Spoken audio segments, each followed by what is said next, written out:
I never imagined my life would lead me here, standing in my modest kitchen at 53 years old, wondering if agreeing to fund my son's wedding was the biggest mistake I'd ever made. My name is Margaret, and I've spent the last 30 years building a quiet life for myself after my husband Thomas passed away when our son Daniel was only 7. Back then, I was a young widow with a child to raise and barely enough money to keep the lights on. I worked 2 jobs, sometimes 3 during the holidays, just to make sure Daniel had everything he needed. I cleaned houses during the day and waited tables at night. My hands were always rough, my back always ached, but seeing my boy smile made every sacrifice worth it. Those years taught me resilience, but they also taught me loneliness. I poured everything into being both mother and father to Daniel. I attended every parent-teacher conference, every soccer game, every school play.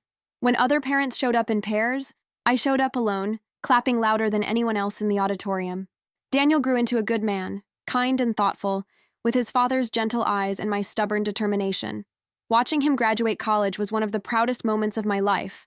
I'd managed to save enough to help him through school without drowning in debt, even if it meant I drove the same beat-up sedan for 15 years and never took a vacation. My life wasn't glamorous, but it was mine. I'd eventually built a small but successful catering business, nothing fancy, just honest home-style cooking that people seemed to love. It gave me enough to live comfortably and put a little away for retirement. I had my routine, my small circle of friends, my weekly book club, and Sunday dinners with Daniel whenever he could make it. I wasn't lonely anymore, exactly, but there was a quietness to my days that sometimes felt heavier than I wanted to admit. Then Daniel met Victoria. He called me one Sunday evening, his voice bubbling with excitement in a way I hadn't heard since he was a teenager. "Mom, I met someone really special." I remember smiling as I stirred my evening tea, genuinely happy for him. He deserved love, deserved someone who would make him feel the way his father had made me feel all those years ago. He'd brought her to Sunday dinner 3 weeks later, and I'd spent the entire day before cooking, cleaning, making sure everything was perfect. Victoria walked into my home wearing designer clothes and an expression that I can only describe as carefully polite. She was beautiful, I'll give her that. Tall, blonde, with the kind of polished appearance that comes from regular salon visits and expensive skincare. She smiled at me, but her eyes swept over my small house with an assessment I recognized immediately. I'd seen that look before, from the wealthy families whose homes I used to clean. It was the look of someone mentally calculating worth and coming up short. "Mrs. Chen, it's so nice to finally meet you," she'd said, extending a perfectly manicured hand. "Daniel talks about you constantly." I'd taken her hand, noting how soft it was, how my own rough palm probably felt like sandpaper against hers. "Please call me Margaret. Any friend of Daniel's is family here." I'd meant it too. I wanted so badly to connect with this woman my son clearly adored. The dinner had been awkward. Victoria picked at her food, commenting that she usually ate organic and asking if the chicken was free-range. She'd looked around my living room, with its mismatched furniture collected over decades, and made a comment about how cozy everything was. The way she said cozy sounded like she meant cramped. Daniel hadn't seemed to notice, too busy gazing at her like she'd hung the moon. After they left, I'd sat alone in my kitchen, washing dishes and telling myself I was being oversensitive. Not everyone had to love my cooking or my decorating choices. I should be happy my son was happy. Over the following months, I saw less and less of Daniel. He'd cancel Sunday dinners, always with an apologetic text saying Victoria had planned something or they were busy with her friends. When we did see each other, Victoria was always there, steering conversations toward topics I knew nothing about. Designer brands, exclusive restaurants, vacation spots I'd never afford to visit. I'd smile and nod, feeling increasingly like a stranger in my own son's life. I tried to talk to Daniel about it once, gently suggesting that maybe we could have some dinners just the 2 of us, like old times. He'd looked hurt and confused. "Mom, Victoria is going to be part of our family. Don't you want to get to know her better?" I'd backpedaled immediately, not wanting to drive a wedge between us. "Of course, honey. I'm sorry. I just miss you, that's all." He'd hugged me then, and for a moment, he was my little boy again, the one who used to climb into my bed after nightmares and tell me I was the bravest person he knew. "I miss you too, Mom. I promise we'll make more time." But the promises never materialized into actual visits.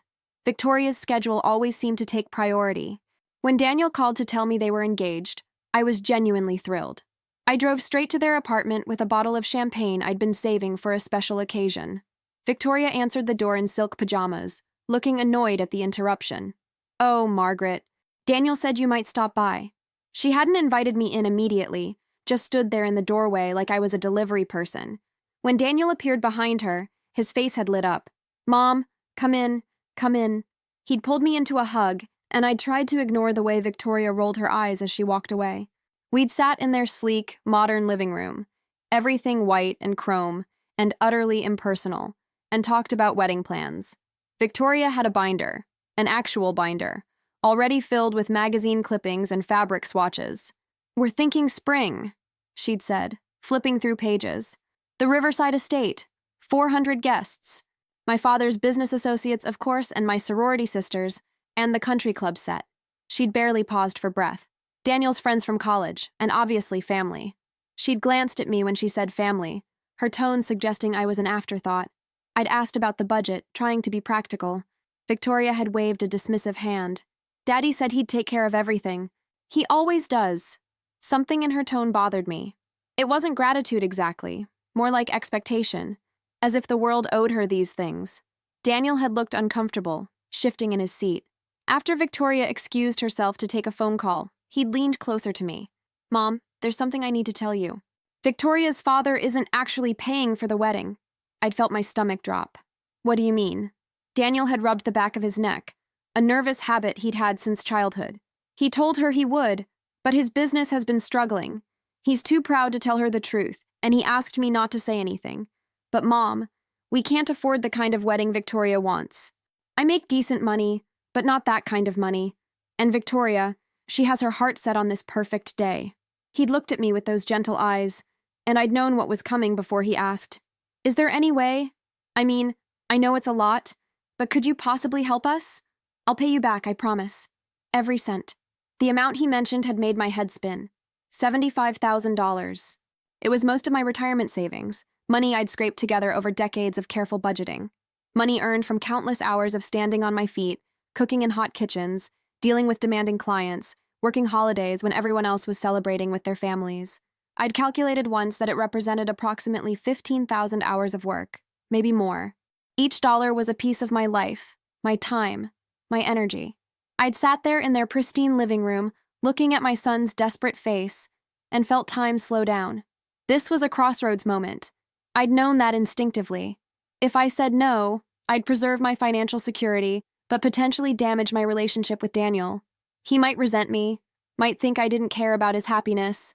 Victoria would certainly use it as ammunition, proof that I wasn't really supportive, wasn't really invested in their future together. But if I said yes, I'd be giving up the safety net I'd worked my entire adult life to build. At 53, I didn't have decades left to rebuild my retirement fund. This wasn't a small favor. This was my future. I'd looked at Daniel, really looked at him, and seen the little boy who used to save half his Halloween candy to share with me because he knew I couldn't afford to buy much sugar for myself. The teenager who'd gotten a part-time job without me asking so he could help with groceries. The young man who'd called me every single day during his first semester of college just to make sure I wasn't lonely. This was my son, my whole heart walking around outside my body. How could I say no? How much time do I have to decide? I'd asked, stalling, needing space to think clearly. Daniel had winced. The venue needs a deposit by Friday. That's the biggest chunk. And then there's the caterer, the florist, the photographer. Victoria's already signed contracts for most of it, thinking her dad was covering everything. If we back out now, we'll lose the deposits we've already put down. So not much time at all. Not enough time to really consider alternatives, to think through all the implications, to protect myself adequately. But looking at my son's desperate face, I'd found myself nodding. Of course, honey. Whatever you need. The words had come out automatically. Years of putting his needs before mine, making the decision before my brain could fully engage. His relief had been palpable. He'd hugged me so tight I could barely breathe, and I'd felt his shoulders shake with either emotion or relief. I couldn't tell which. Thank you, Mom. Thank you so much. You're saving us. I promise I'll make this right. I'll pay you back every single penny with interest. I'll set up a payment plan. I'll take on extra projects, whatever it takes. I'd wanted to believe him. I'd wanted to trust that promise the way I'd trusted all his childhood promises to clean his room or finish his homework. But somewhere deep inside, a small voice had whispered that this was different. This wasn't about good intentions. This was about $75,000 and a lifestyle Victoria expected that neither Daniel nor I could really afford. But I'd pushed that voice down, silenced it with maternal love and the desperate need to be needed. Victoria had returned before we could discuss details, and Daniel had quickly changed the subject.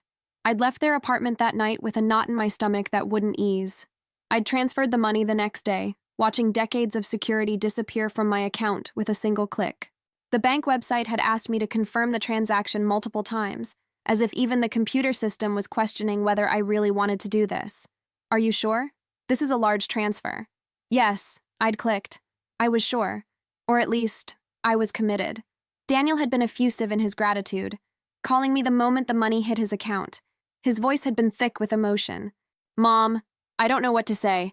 This is incredible. You're incredible. I promise you won't regret this. But I'd already been regretting it, sitting at my kitchen table with my bank statement spread out in front of me, looking at the suddenly diminished balance. My financial advisor had called me the following week for our regular quarterly check-in and had nearly choked when he'd seen the transfer. Margaret, what happened? Did someone hack your account? I'd had to explain that no, it wasn't fraud. I'd intentionally given most of my retirement savings to fund my son's wedding. The silence on the other end of the phone had been deafening. Finally, he'd cleared his throat. Margaret, I have to advise you that this significantly impacts your retirement timeline. You may need to work an additional 5 to 7 years to rebuild this cushion, and that's assuming no other major expenses. 5 to 7 years. I'd already been planning to work until I was 65. Now I was looking at 70 or even 72. My body already ached at the end of long catering days. How would it feel at 70? I understand, I'd said quietly. It's done now. Let's just figure out the best way forward. He'd helped me restructure my remaining investments, but his tone had been distinctly disappointed, like I was a student who'd failed a test he knew I could have passed. Victoria had sent a brief text after Daniel told her I'd transferred the money. Thanks for the contribution. Not thank you. Thanks. Like I'd brought a casser case to a potluck, not funded her entire wedding. That text had stung more than I'd wanted to admit. I'd stared at it for a long time, reading and rereading those 4 words, trying to find warmth or gratitude that wasn't there. Daniel had tried to smooth it over when I'd mentioned it. She's just stressed, Mom. Wedding planning is overwhelming. But I'd planned plenty of weddings through my catering business. Stress didn't erase basic courtesy.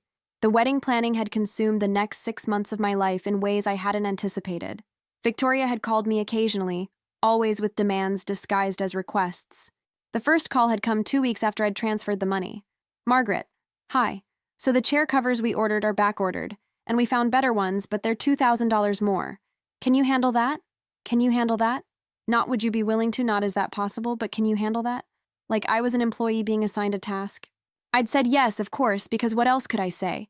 The deposits were already paid, the wedding was happening, and backing out now would mean losing everything.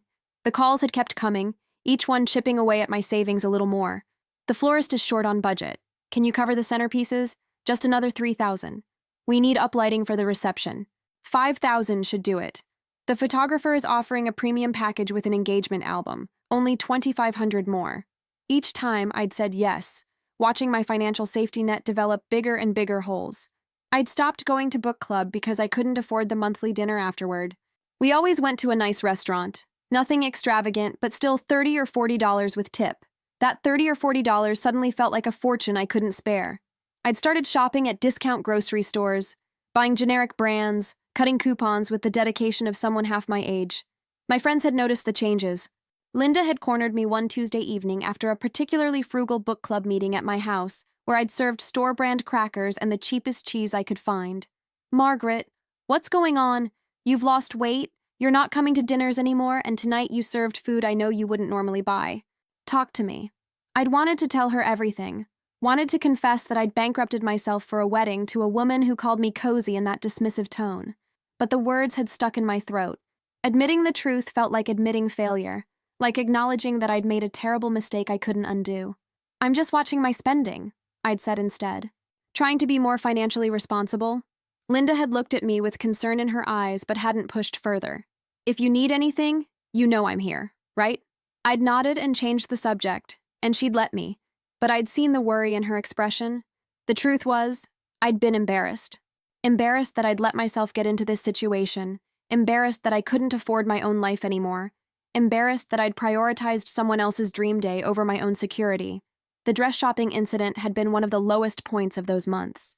Victoria had invited me to come along when she picked up her gown, and I'd been touched, thinking maybe we could finally bond. I'd put on my nicest outfit, had my hair done at a budget salon the day before, and driven to the exclusive bridal boutique in the wealthy part of town. The moment I'd walked in, I'd known I didn't belong. Everything was crystal and champagne and women who looked like they'd never worried about money in their entire lives.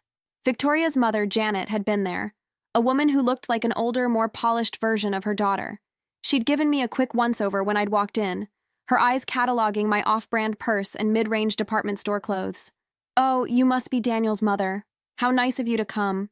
The way she'd said nice had carried the same weight as Victoria's cozy. It meant something else entirely. It meant she'd noticed I didn't fit, and she wanted me to know she'd noticed. They'd barely acknowledged me after that initial greeting, too busy cooing over Victoria in her elaborate gown. The dress had been stunning, I couldn't deny that. All lace and beading and flowing train, the kind of gown that looked like it cost more than my car. Which, as I'd later learned from one of Victoria's careless comments, it did. $12,000 for a dress she'd wear once. I'd calculated quickly in my head. $12,000. That was 24 months of my mortgage payments. That was a year of groceries. That was an incredible catering opportunity I could have used to rebuild my business instead of depleting my savings. "You look like a princess, sweetheart," Janet had gushed, adjusting Victoria's veil with the tender attention I'd once given Daniel when he'd dressed up for Halloween. Victoria had preened in the mirror, turning this way and that, clearly pleased with her reflection. I'd tried to join in the excitement, stepping closer. "Victoria, you look absolutely beautiful. Daniel is going to cry when he sees you walking down the aisle." She glanced at me in the mirror, her expression unreadable. "Thanks." That same flat, single word that seemed to be her entire vocabulary when it came to me. Janet had suggested they all go to lunch afterward at some exclusive bistro I'd never heard of. Then she'd looked at me and added, almost as an afterthought, "Though I'm sure you have other things to do, Margaret. You mentioned your catering business keeps you busy." It had been a dismissal, plain and simple, wrapped in the polite language of the upper class. I'd seen it coming before she'd even finished speaking. They'd already bonded, mother and daughter-in-law, united in their wealth and status and understanding that I was outside their circle. I'd made an excuse about needing to work on the wedding favors, which had been true enough, and left. But I'd sat in my car in that parking lot for 15 minutes before I could drive, blinking back tears and trying to understand why I felt so small. I'd paid for that dress Victoria was wearing. I'd paid for the lunch they were about to eat. I'd paid for every bit of happiness and excitement in that room. But I was the one being dismissed, the one who didn't belong. The irony had been so bitter I could taste it. Assembling the favors had become my life for several weeks. 500 tiny organza bags filled with Jordan almonds, each tied with a specific shade of ivory ribbon that Victoria had selected from approximately 8 nearly identical options. She'd brought me boxes and boxes of supplies, dumped them on my kitchen table with minimal instruction, and left. "Just make them look nice," she'd said, "and have them done by the 1st of next month." It had been early March when she'd given me the assignment. The wedding was in early May. I'd had less than 2 months to complete 500 favors while also running my business and managing my own life. I'd spent nights at that kitchen table, my fingers cramping from tying identical bows, my eyes straining under the overhead light. Each favor had to be perfect. Victoria had made that clear. "If they don't look professional, we'll have to order them from the company, which will cost another $1,500 we don't have. Another $1,500 we don't have." The phrase had made me want to laugh hysterically. We didn't have it because I'd already given them everything I did have. But I'd kept that thought to myself and kept tying ribbons. Daniel had stopped by once while I was working, arriving late on a Thursday evening looking exhausted from his own long day. He'd found me surrounded by supplies, 300 favors completed and stacked in neat rows, 200 still to go. His face had fallen when he'd taken in the scene. "Mom, you don't have to do all this. We can hire someone, or ask the bridesmaids to help." But Victoria had called from the car before he could say more, her voice impatient even through the phone. "Daniel, come on. We're going to be late for dinner reservations." He'd kissed my forehead, that same quick kiss he'd given me since he was a child, and rushed out. I'd gone back to tying ribbons, wondering when exactly I'd become invisible to everyone, except when they needed something from me. The night before the wedding, I'd barely slept. I'd pressed my dress, a simple navy blue number that was the nicest thing I owned, and tried to tell myself everything would be fine. Daniel had called late, his voice tight with stress. "Mom, Thank you for everything. I mean it. I don't know what we would have done without you. I'd wanted to ask him if Victoria knew how much I'd contributed, if her father knew the truth, but I'd held back. Tomorrow was their day. I wouldn't ruin it with uncomfortable truths. The wedding day had dawned bright and clear, perfect spring weather. I'd arrived at the Riverside estate early, watching as an army of vendors transformed the grounds into something from a fairy tale. White flowers everywhere, crystal chandeliers hanging from tent ceilings, a live orchestra tuning their instruments. It was breathtaking. It was also a monument to my depleted bank account. Every centerpiece, every chair cover, every tiny detail represented a piece of my security I'd given up. I'd found my seat in the third row, behind Victoria's family and close friends. Not the front row where mothers of the groom typically sat, but close enough to see everything clearly. Victoria's father, Richard, had been in the first row, looking proud and prosperous in his expensive suit. He'd caught my eye and nodded politely, having no idea that he wasn't the generous father everyone believed him to be. That role had been played by me, the invisible benefactor in the third row. The ceremony had been beautiful. Daniel had looked so handsome standing at the altar, his eyes getting misty when Victoria walked down the aisle on her father's arm. I'd cried too, remembering the day he was born, all the scraped knees I'd bandaged, all the heartbreaks I'd helped him through. My baby was getting married. Whatever reservations I had about Victoria, I was happy for him. He deserved this joy. The reception had started smoothly enough. I'd made small talk with distant relatives of Daniel's, people I barely knew but who were kind enough to include me in their conversations. One of his cousins, Emma, had asked about my catering business and seemed genuinely interested when I'd described some of my recent events. It had been nice, feeling like someone actually cared about my life beyond what I could provide. Victoria's friends had clustered together, laughing loudly and taking endless photos, their designer dresses and expensive jewelry making them look like they'd stepped out of a fashion magazine. I'd felt increasingly out of place in my simple navy dress, but I'd told myself it didn't matter. This wasn't about me. During dinner, I'd picked at my French cuisine, which was beautifully presented, but honestly not as flavorful as my own cooking. The portions had been tiny, arranged artfully on oversized plates.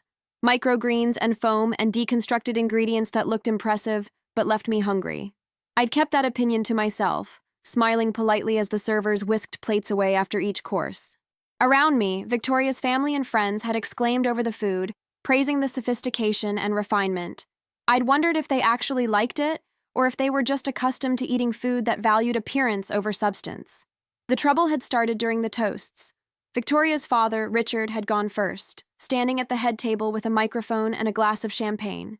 He'd launched into a lengthy speech about his princess daughter, his voice booming with pride and possibly too much alcohol. From the moment Victoria was born, I knew she deserved the best of everything, and I've always made sure she got it. Her mother and I spared no expense on this beautiful day because our little girl deserved nothing less than perfection. When you love someone, you give them the world, and that's exactly what we've done for Victoria and Daniel. I'd squirmed in my seat during that speech, uncomfortable with the false narrative but unwilling to cause a scene. Around me, guests had applauded and raised their glasses. Some of Victoria's relatives had called out things like, "Best dad ever," and "That's what real love looks like."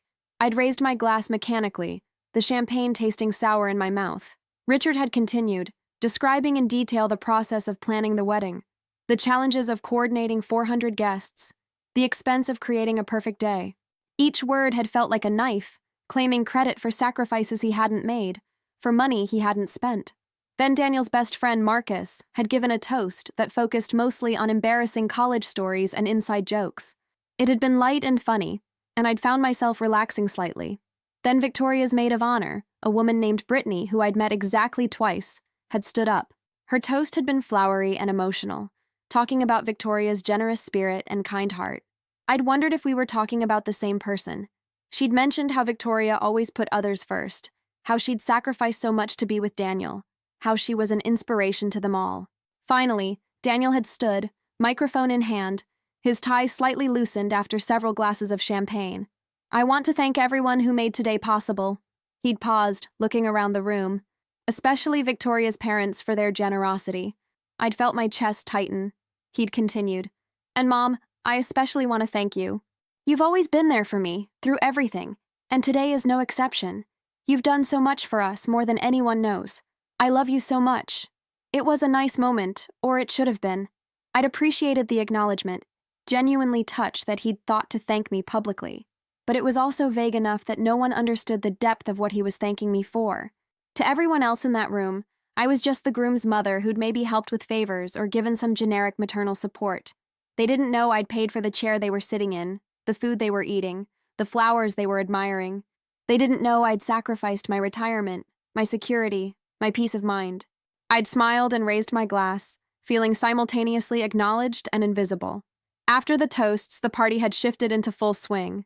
The band had started playing upbeat dance music, people had flooded the dance floor, and the champagne had flowed freely.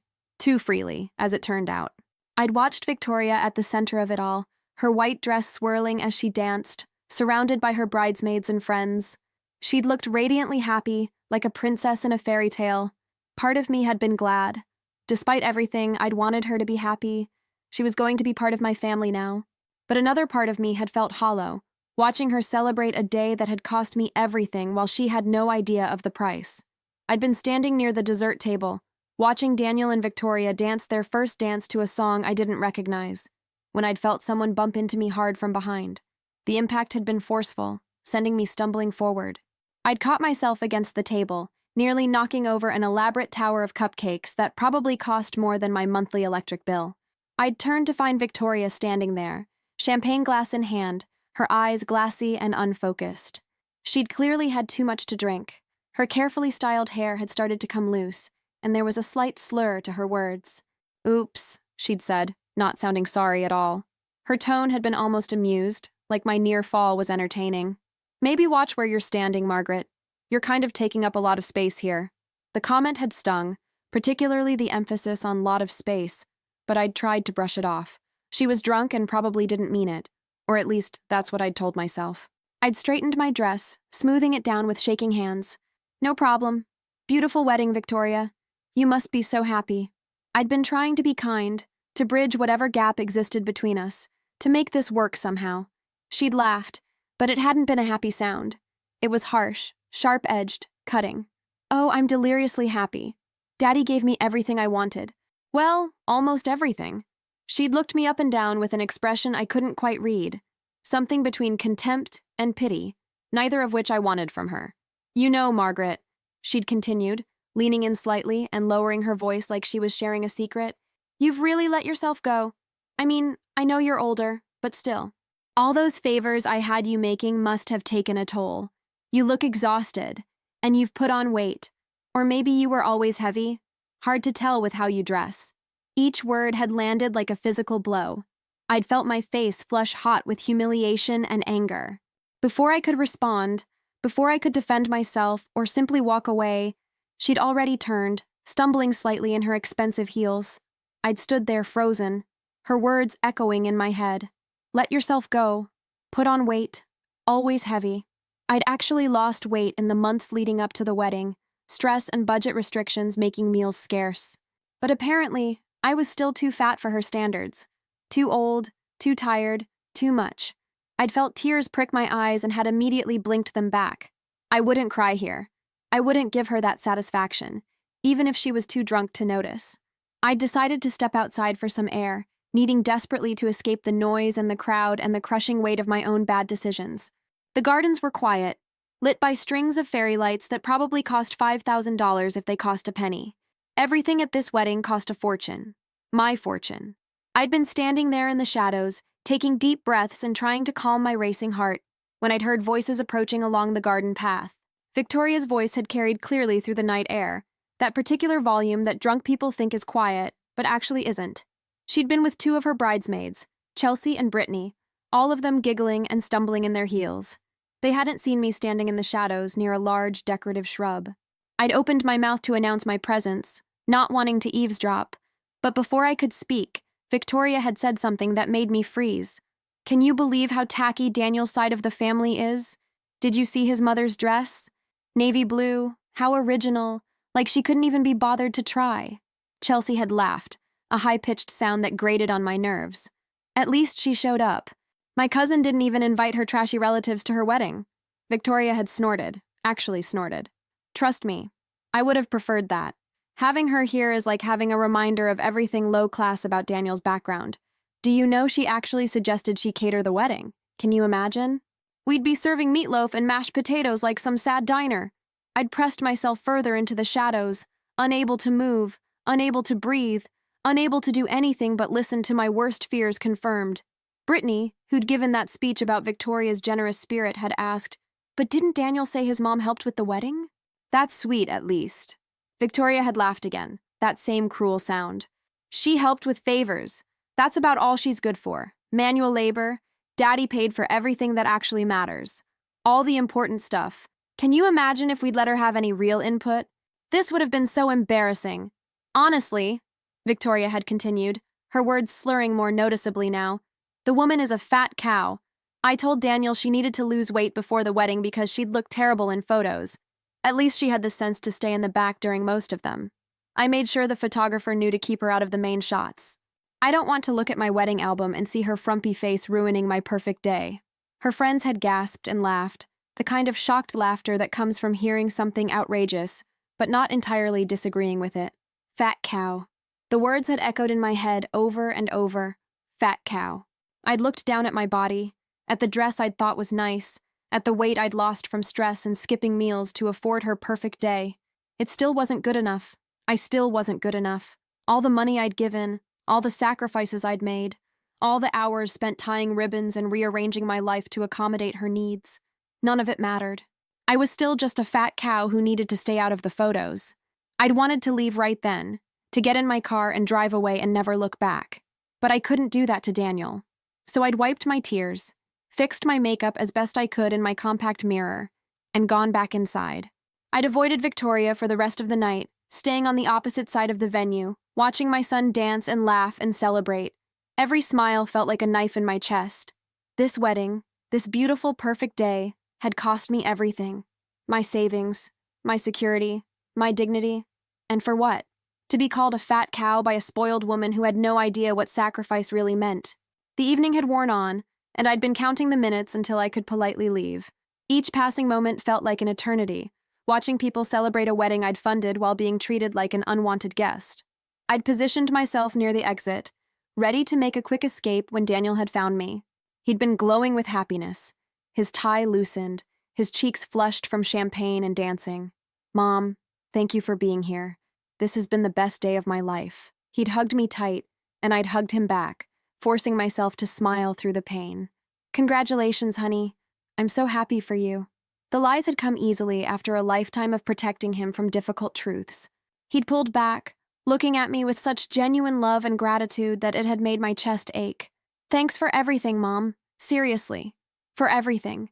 I know you've done so much for this day. I'll never forget it. Love you so much." He'd kissed my cheek and then been pulled away by one of his groomsmen for another round of photos. I'd watched him go. My son, my baby, completely oblivious to the fact that his perfect day had destroyed me. I'd almost made it out after that, almost escaped with whatever remained of my dignity and hurt pride intact. My car keys had been in my hand, my purse over my shoulder. The exit was maybe 20 feet away. Freedom was so close. But then disaster had struck in the form of Victoria's very drunk father. Richard had been holding court near the bar for most of the evening, his voice getting progressively louder with each round of drinks. He'd been telling stories about Victoria's childhood, about business deals, about his success and generosity. People had gathered around him, laughing at his jokes, toasting to his health. He'd been the center of attention, the proud father who'd spared no expense for his princess daughter. As I'd passed by the bar area, heading for the exit, he'd spotted me and called out in a voice that carried across the entire reception. "Margaret! Hey, Margaret! Come have a drink with me. Let's celebrate our kids." I'd tried to politely decline, gesturing to my purse and keys to indicate I was leaving, but he'd insisted with the kind of aggressive friendliness that comes from too much alcohol and too little self-awareness. He'd actually left his group and approached me, throwing his arm around my shoulders with enough force that I'd stumbled slightly. His breath had smelled like expensive whiskey and cigar smoke. "You raised a good boy, Margaret. A really good boy. Daniel's lucky to have you as a mother." He'd been shouting even though I was right next to him, his voice loud enough that people nearby had turned to look. "And I gave my princess the wedding of her dreams. Didn't spare a single expense. Not one. 6 figures, Margaret.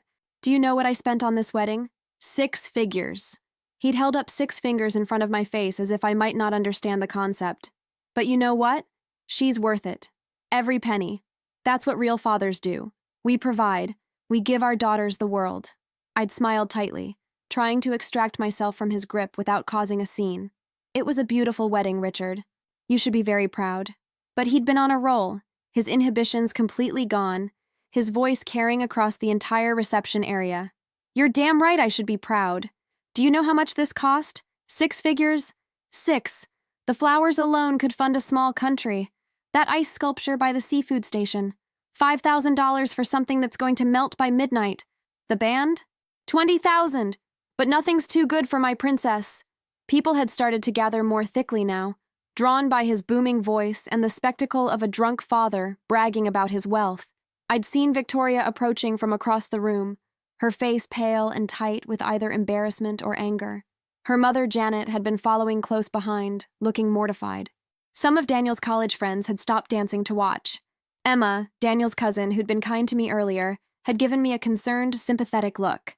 The crowd had been forming a tighter semicircle around us, sensing drama the way people always seem to at weddings after too much champagne has flowed. Daddy, maybe we should get you some water and find you a place to sit down for a bit, Victoria had started, reaching for his arm with a forced smile, trying to salvage the situation, but Richard had shrugged her off with an irritated, dismissive gesture. I'm fine. I'm perfectly fine. I'm celebrating. I'm telling Margaret here about how I paid for her son's wedding to my daughter, about how generous I've been, about what a good father does for his children. He'd turned back to me, swaying noticeably on his feet now, his expensive suit rumpled. You must be so grateful, Margaret, that your boy found someone from a family that can afford to give them a proper start in life. Not everyone is so lucky, you know. Not everyone can provide like I can. The condescension in his tone had been unmistakable, even filtered through the drunken slur of his words. He'd been putting me in my place, making sure I and everyone watching understood the hierarchy clearly. His family had money, prestige, connections. Mine didn't. He was the benefactor, the generous patriarch. I was supposed to be grateful for his daughter's willingness to marry down. And something inside me, something that had been building pressure all evening, all 6 months, maybe all my life of being made to feel less than, had simply snapped. Not dramatically, not with shouting or hysterics, but like a thread pulled too tight for too long finally giving way. Exclusive, I'd repeated quietly, testing the word on my tongue, my voice surprisingly steady despite my racing heart. The crowd had quieted instantly, sensing the shift in energy, the change in tone. That's an interesting word choice for a wedding I paid for.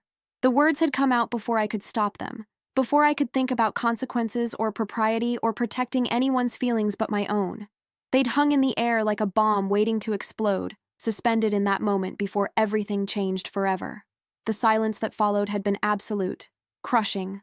Even the band had finished their song at that exact moment, and in the space between tracks, my words had carried across the entire reception hall. Richard had blinked at me, his alcohol-fogged brain struggling to process what I'd just said, confusion spreading across his flushed face. What are you talking about? What do you mean you paid for it? I paid for this wedding. I paid for everything.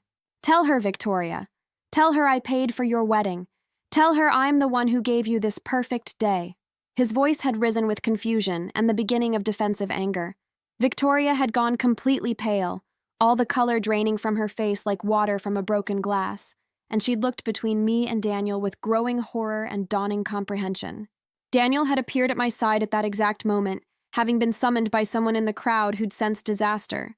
His face had been stricken, pale, his eyes pleading and desperate. Mom, please don't do this. Please. Not here. Not now. We can talk about this later, privately. But I'd been beyond stopping. 6 months of hurt, of humiliation, of being made to feel invisible and inadequate, and less than had built up like dangerous pressure in a boiler. The valve had been opened, and everything was pouring out in a scalding rush. Do what, honey? Tell the truth? Your father-in-law asked you not to tell Victoria that he couldn't afford the wedding, that his business was struggling and he didn't have the money he'd promised her. So you came to me. You asked me to cover it. And I did. Because I love you. Because you're my son and I'd do anything for you. I gave you $75,000 from my retirement fund. I paid for every single thing at this wedding. The venue, the flowers, the dress Victoria's wearing, the food everyone's been eating, the band that's been playing, the favors I spent 3 weeks assembling by hand at my kitchen table. All of it. Every last detail of this perfect day. But everyone here thinks Richard was the generous one, the big man who spared no expense for his princess, when really, it was me. The fat cow in the third row who Victoria told to stay out of the photos. Victoria had gasped, and I'd seen realization dawn on her face. She'd understood that I'd heard her earlier comments. Her mother had pushed through the crowd, demanding to know what was happening. Richard had turned on Daniel. You told me you'd handle the money. You said your mother had offered to help, not that she was paying for the whole thing. Daniel had looked devastated. I was going to pay her back. I have a plan. But Richard hadn't been listening. You made me look like a fool. You made me lie to my daughter. Victoria had found her voice then, and it had been filled with venom. You let her pay for my wedding? Your mother? Daniel, how could you? This was supposed to be from my father. This was supposed to be special. I'd laughed then, a harsh sound that didn't feel like it came from me. Special? It was special, Victoria. Every overpriced flower, every chair cover, every bite of French cuisine that wasn't half as good as what I could have made. It was all very special, especially the part where you called me a fat cow and said I was too low class to be here. The crowd had erupted in whispers and gasps. Victoria's face had gone from pale to red. You were eavesdropping on me? At my own wedding? I'd shook my head. I was getting air because your pointed comments about my appearance were making me uncomfortable. You and your friends were just loud enough for the whole garden to hear. But it's fine. I understand now. I'm not good enough for your perfect life. I'm just the bank account that made it all possible. Richard had been apoplectic, turning on Victoria. You said those things? After this woman paid for your wedding? Victoria had tears streaming down her face, but I'd noticed they seemed more angry than remorseful. She shouldn't have been listening, and Daniel shouldn't have lied about who was paying. None of this is my fault. Her father had stared at her like he was seeing her clearly for the first time. Not your fault? You insulted the woman who gave you this day? This is exactly the behavior I've been too blind to see. Your mother and I raised a spoiled brat. Victoria had turned on her mother for support, but her mother had been looking at me with something like shame. Margaret, I had no idea. If I'd known, but she'd trailed off, not sure how to finish. Daniel had been trying to calm everyone down, his voice desperate. Can we please talk about this somewhere private? This is still our wedding. But it was too late for that. The damage was done. Victoria had looked around at the gathered crowd, at the wedding guests whispering and staring, and she'd done what she always did when things didn't go her way. She'd run. Literally run, stumbling in her heels across the dance floor and out of the venue. Daniel had chased after her, and the party had essentially ended. Guests had started to leave, whispering amongst themselves. Richard had slumped into a chair, his face in his hands. I'd stood there in the middle of the ruined reception, feeling simultaneously victorious and devastated. This wasn't how I'd wanted the truth to come out. This wasn't what I'd wanted at all. Victoria's mother had approached me, her voice soft. Margaret, I'm so sorry. For everything. I should have made more effort to know you, to include you, and Victoria's behavior is inexcusable. I'd nodded, not trusting myself to speak. Richard had looked up at me, and for the first time that night, he'd seemed sober. How much, Margaret? How much did you pay? I'd told him the number, and I'd watched him flinch. That's your retirement. It hadn't been a question. It was, I'd confirmed. But Daniel is my son. I'd do anything for him, even if it means being insulted and dismissed by his wife. Richard had stood up slowly, pulling out his phone. I'm transferring you half that amount right now, and I'll figure out how to get you the rest. This isn't right. None of this is right. I'd tried to protest, but he'd held up his hand. Please, let me do this. Let me fix at least part of this mess. He'd tapped on his phone, and a moment later, mine had buzzed with a notification. True to his word, he'd sent half the wedding cost. It wasn't everything, but it was something. It was acknowledgement. Thank you, I'd whispered. But the money isn't really what hurts most. He'd nodded. I know. And I'm going to make sure Victoria understands exactly what her words cost. Her and my relationship, for starters. I'd left the venue shortly after, driving home in a daze. My phone had rung constantly. Daniel calling, texting, leaving voicemails that I couldn't bring myself to listen to. I'd arrived home, taken off that navy dress, and sat in my kitchen in my bathrobe, staring at nothing. The house had felt emptier than ever before. I'd given so much for this day, sacrificed so much, and what had I gotten in return? A broken relationship with my son, an enemy for a daughter-in-law, and a party I'd never asked for. The next few days had been a blur. Daniel had showed up at my door the morning after the wedding, looking like he hadn't slept. I'd let him in because he was still my son, still the boy I'd raised alone and loved with everything I had. He'd sat at my kitchen table, the same table where I'd assembled 500 wedding favors, and he'd cried, "Mom, I'm so sorry. I never meant for any of this to happen. I thought I could pay you back before anyone knew. I thought I was protecting Victoria from the truth about her father's finances. I messed up. I messed up so badly." I'd made us coffee, my hands shaking as I poured. "Daniel, why didn't you tell me how Victoria felt about me? The comments, the judgment, did you know she felt that way?" He'd shaken his head vehemently. "No, I swear, Mom, I had no idea. She always said nice things about you to my face. If I'd known she was saying those things, I would have ended it. I still might end it. That had startled me. Don't do anything rash because of me. This is your marriage." But he'd looked at me with those eyes that reminded me so much of his father. "Mom, she called you a fat cow. She treated you like you were beneath her. How am I supposed to live with someone who thinks that about my mother?" We'd talked for hours. He'd told me that Victoria had locked herself in their apartment and refused to talk to him. Her father had called her multiple times, each conversation ending in screaming. Her mother had apparently sided with me, which had caused its own marital drama. The whole thing had exploded far beyond what I'd intended. "I just wanted to be respected," I'd said quietly. "I didn't want credit or glory. I just wanted to not be invisible. To not be insulted at a wedding I paid for." Daniel had reached across the table and taken my hand. "You deserved so much better. You've always deserved better." In the weeks that followed, I'd had to rebuild my life piece by piece. The money Richard had transferred had helped, but I'd still lost half my retirement. I'd had to have hard conversations with my financial advisor about adjusting my retirement plans, potentially working longer than I'd intended.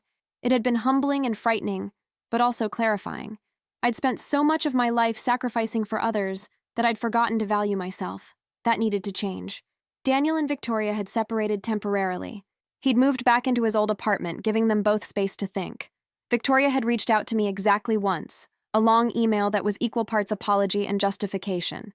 She'd explained that she'd been drunk, that she'd never meant for me to hear those words, that the stress of the wedding had made her say things she didn't mean. She'd also made it clear that she felt betrayed by Daniel's lie about who paid for the wedding. She'd wanted to believe her father had given her that perfect day. Finding out it was me had somehow made everything less special for her. I'd read that email 3 times before responding. My first draft had been angry, listing all the ways she'd hurt me and demanding real accountability. My second draft had been cold and dismissive. My third draft, the one I'd actually sent, had been honest. I'd told her that her words had cut deep, but what hurt more was the casual cruelty behind them. I'd explained that I'd paid for the wedding because I loved my son, not because I expected gratitude or recognition, but I'd also deserved basic respect. I'd told her that I wasn't sure I could ever fully forgive those comments, but I was willing to try if she showed genuine change, not just regret at being caught. I'd ended by saying that if she truly loved Daniel, she needed to understand where he came from and honor the sacrifices that had been made to get him there. She'd never responded. But Daniel had told me later that she'd read it multiple times, that it had sparked something in her. Whether that something was genuine self-reflection or just more resentment, I couldn't say. Richard had been true to his word, working out a payment plan to return the rest of my money over the next year. He'd apologized multiple times, telling me that the wedding drama had opened his eyes to failures in how he'd raised his daughter. He'd admitted that he'd always given her everything she wanted, never making her work for anything or appreciate sacrifice. "I created a monster," he'd said during one of our phone conversations. "And now Daniel is paying the price." I'd found myself in an unlikely alliance with my daughter-in-law's father, both of us trying to figure out how to fix the mess our children had made. He'd shared his own struggles, his business problems, his fear of appearing weak in front of his family. I'd understood that fear. We'd both been so busy maintaining facades that we'd forgotten to teach our children about reality. My book club friends had been supportive, rallying around me when I'd finally told them the whole story. They'd been horrified by Victoria's behavior and impressed by how I'd stood up for myself. "Good for you," my friend Linda had said firmly. "It's about time you stopped letting people walk all over you." But Linda's words, while well-meaning, had stung. Had I really been letting people walk all over me my whole life? I'd started therapy, something I should have done years ago. My therapist, a kind woman named Dr. Patterson, had helped me see patterns in my behavior. "You've spent your whole adult life trying to be enough," she'd observed during one session. "Enough for your late husband's memory, enough for your son, enough for everyone except yourself. When Victoria called you those names, it confirmed your deepest fear, that despite all your sacrifices, you still weren't enough. The realization had broken something open in me. She was right. I'd been running on empty for decades, pouring from a cup that was never refilled.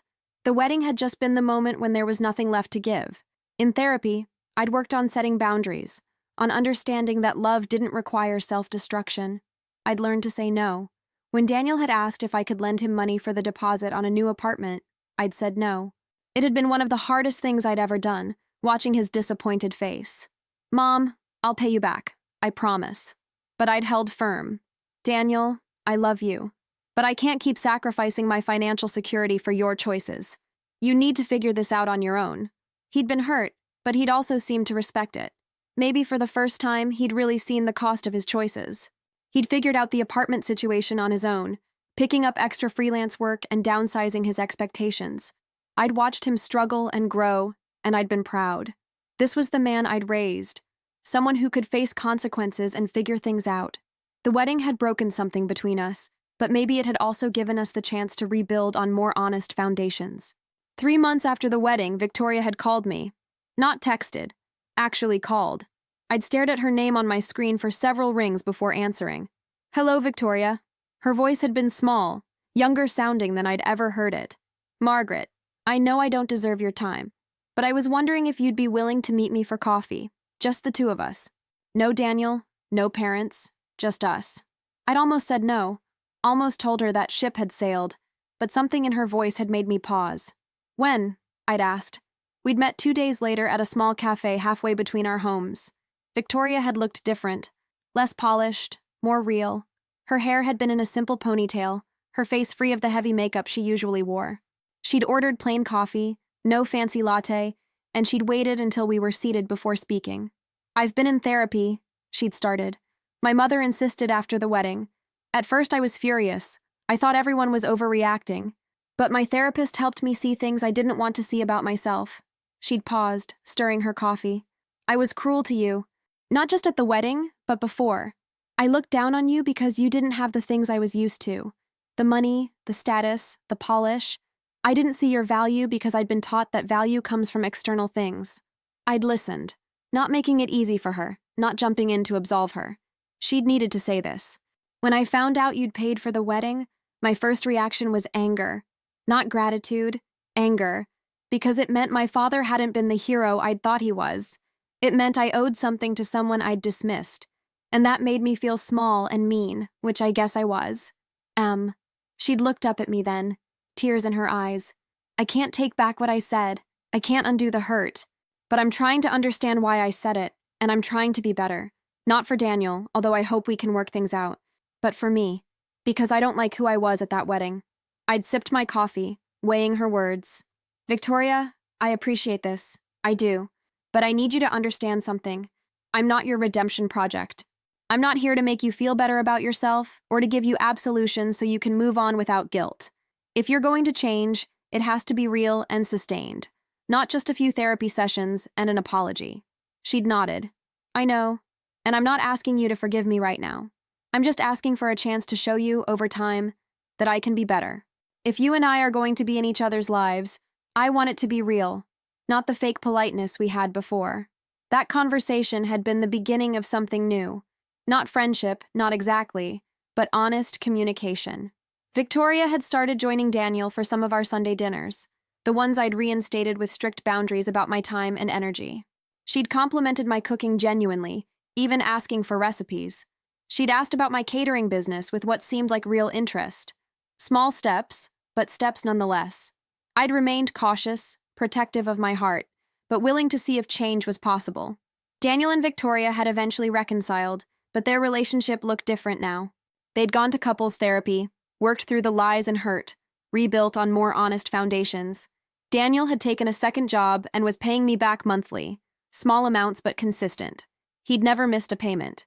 Victoria had gotten a job too, her first real job, working at a nonprofit. It wasn't glamorous, but she'd told me it was teaching her about people who struggled, about real problems beyond what designer bag to buy. "I was so sheltered," she'd admitted during one Sunday dinner. "I thought everyone lived like I did. I'm embarrassed by how naive I was." Richard had completed his payments to me and had also done something unexpected. He'd set up a small investment account in my name to make up for the interest you lost, as he'd put it. We'd developed an unlikely friendship, two parents who'd learned hard lessons about enabling and sacrifice. His marriage had survived barely, but he'd told me it was different now. Janet and I are actually talking about real things for the first time in years. The wedding might have been a disaster, but it forced us all to be honest. My business had grown too. Word had spread about a local woman who could cater anything, and I'd gotten more bookings than ever. I'd hired 2 part-time assistants, both single mothers who reminded me of myself 20 years ago. I'd paid them well and treated them with respect, determined to be the kind of employer I'd wished for in my struggling years. I'd even started putting money back into savings, rebuilding what I'd lost, but with better boundaries about who and what I'd sacrifice for. The real transformation, though, had been internal. I'd lost weight, but this time it was from taking care of myself, joining a gym, eating better, making my health a priority. Not because anyone had called me a fat cow, but because I'd decided I was worth the investment. I'd started dressing in clothes I actually liked, not just what was practical or cheap. I'd gotten a better haircut, treated myself to small luxuries. Not because I was trying to impress anyone, but because I'd finally understood that I deserved to feel good about myself. My book club had noticed the changes. "You're glowing," one friend had said. "Whatever you're doing, keep doing it." What I was doing was learning to value myself, learning that sacrifice was beautiful when it was chosen freely and respected, but destructive when it was expected and dismissed. The wedding had broken me open, but what had grown from those broken pieces was stronger than what existed before. One Sunday, about 8 months after the wedding, Victoria had arrived for dinner with a wrapped box. "I know your birthday isn't for a few weeks, but I wanted to give you this now." I'd opened it to find a beautiful journal, leather-bound and expensive, with my name embossed on the cover. Inside, she'd written a note. "For all the stories you have to tell. You've lived a remarkable life, Margaret, and I'm sorry it took me so long to see it. Thank you for giving me a chance to be better." I'd felt tears prick my eyes, surprising myself. "Thank you, Victoria. This means a lot." And it had. Not because of the gift itself, but because of what it represented. Acknowledgement, respect, a genuine attempt at connection. Daniel had watched the exchange with something like wonder. Later, as he helped me wash dishes, he'd said quietly, "I never thought this would work out. After the wedding, I thought I'd lost you both, but somehow we're all still here. Changed, but here." I'd bumped his shoulder with mine, the way I used to when he was little. "That's what families do, honey. We hurt each other, we break apart, and if we're lucky and we work hard enough, we find our way back, just differently than before." The experience had taught me that sometimes the worst moments create the space for necessary change. If Victoria had never said those words, if the truth had never come out, I would have continued being invisible, being taken for granted, sacrificing pieces of myself until there was nothing left. The wedding had been a disaster, yes, but it had also been a wake-up call for everyone involved. Victoria had been forced to confront her privilege and cruelty. Daniel had learned about the cost of dishonesty and the weight of consequences.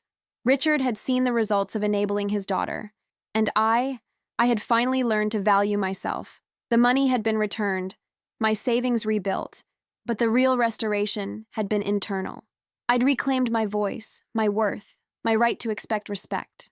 I'd learned that loving someone didn't mean erasing yourself for them, that being a good mother didn't require being a martyr, that I could be strong and soft, giving and boundaried, loving and self-protective all at once. These weren't contradictions. They were the full complexity of being human. A year after the wedding, Daniel and Victoria had renewed their vows in a small ceremony in my backyard. Nothing fancy, just immediate family and close friends. Victoria had worn a simple dress, nothing like the elaborate gown from before. There were no French cuisine specialists, no crystal chandeliers, no pretense, just honest love and commitment. I'd catered it myself, cooking the foods I knew best, the comfort dishes that told the story of my life, meatloaf and mashed potatoes, among other things. Victoria had eaten seconds and complimented every dish genuinely. Richard had raised a toast to new beginnings and second chances. "To honesty," he'd said, "and to the people brave enough to demand it." As I'd stood in my garden, watching my son dance with his wife, watching the simple celebration of love without pretense, I'd felt something settle in my chest. Peace, maybe, or acceptance. Not of how things had gone, but of where we'd ended up. Life wasn't the fairy tale I'd imagined when Daniel was born, when I'd promised his dying father I'd give our son everything. But it was real. It was messy and complicated and hard-won, and that, I'd realized, was actually more valuable than any fairy tale. I'd spent so many years trying to be enough for everyone else that I'd forgotten to ask if I was enough for myself. The wedding had answered that question in the cruelest way possible, but it had also given me the opportunity to rewrite the answer. I was enough. Not because of what I could give or sacrifice or provide, but because I was a whole person with value beyond my utility to others. That realization hadn't come easy or cheap. It had cost me my savings, my illusions, and my willingness to stay small. But what I'd gained was immeasurable.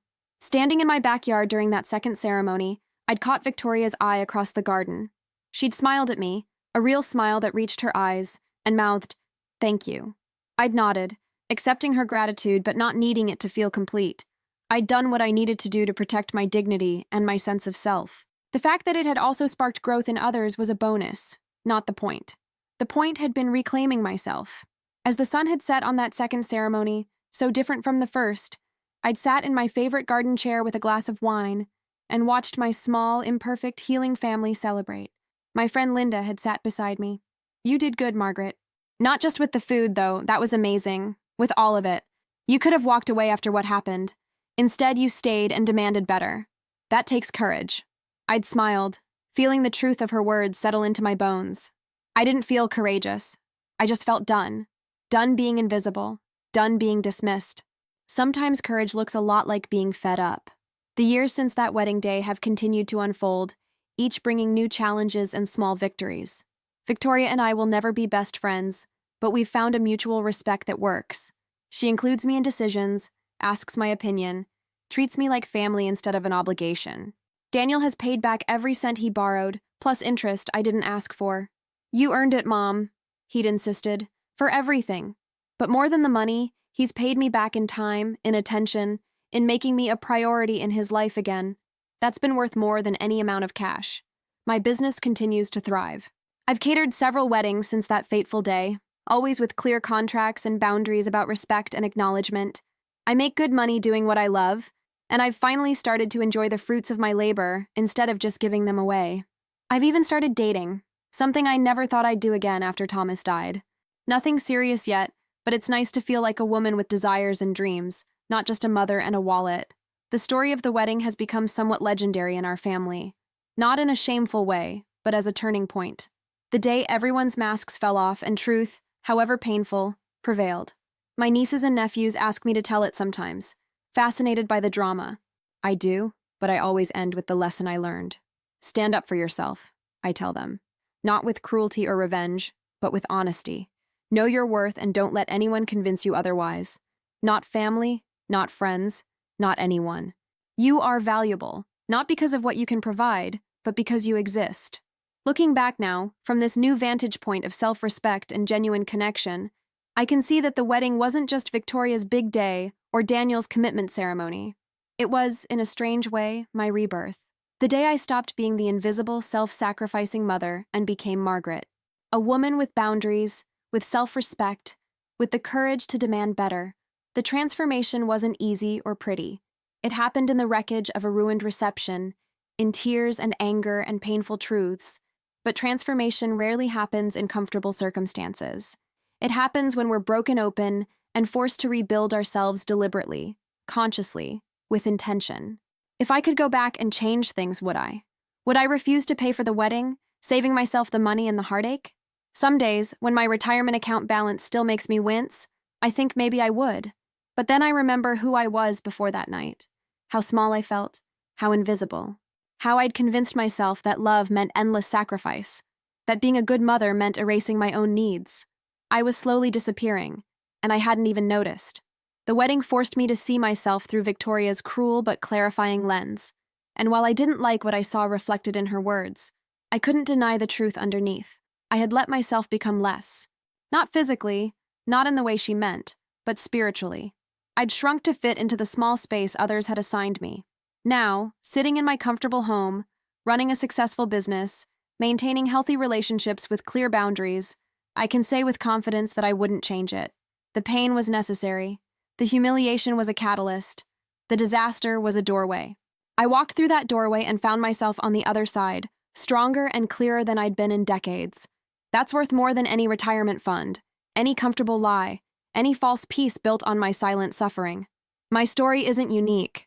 So many women, so many mothers, find themselves in similar situations, giving and giving until there's nothing left, then being blamed for not giving more cheerfully, being taken for granted by the very people they've sacrificed everything for, staying silent to keep the peace, even as that silence slowly kills something essential inside them. If my story does anything, I hope it gives those women permission to speak up, to say enough, to reclaim themselves before they disappear entirely. It's not easy, and it won't be pretty, but it's necessary. You matter, not just as a mother, or a wife, or a helper, but as a whole human being with needs and worth and the right to respect. The wedding was a disaster, but disasters sometimes clear the ground for new growth. They burn away what isn't working, what isn't sustainable, what was slowly poisoning the soil. In the ashes of that ruined reception, something new grew. A family built on honesty instead of obligation. Relationships founded on respect instead of assumption. And a woman, me, who finally learned that she was enough. Not despite her rough hands and navy dress and simple home, but because of the strength and resilience and enormous heart those things represented. I am enough. I always was. I just needed to believe it myself before anyone else could.